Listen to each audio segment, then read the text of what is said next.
Tak apa? Saya tak apa ni tak terangkan secara detail lah. Kita boleh uji 9 orang.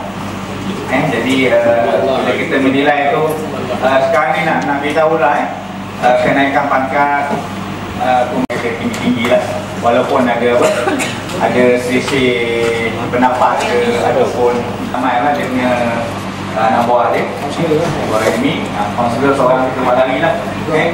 Kita buat lagi seorang pengisian skor markah nanti.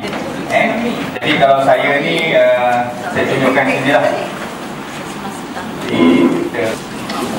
Okey, jadi malam ketik PP1 dan PP2 telah saya lantik dah itu dan telah diluluskan oleh dalam file tu. Tuan-tuan boleh tengok lah.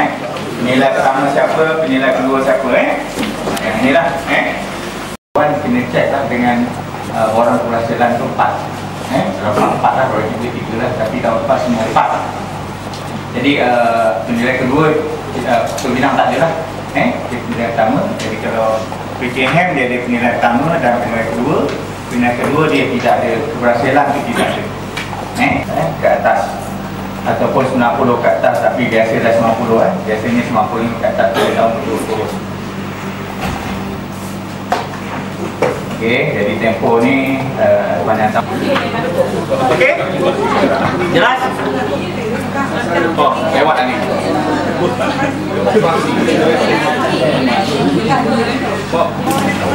Jom Mirabus. Kamu. Tikah main bola buju. Tikah. Kamu cabutnya.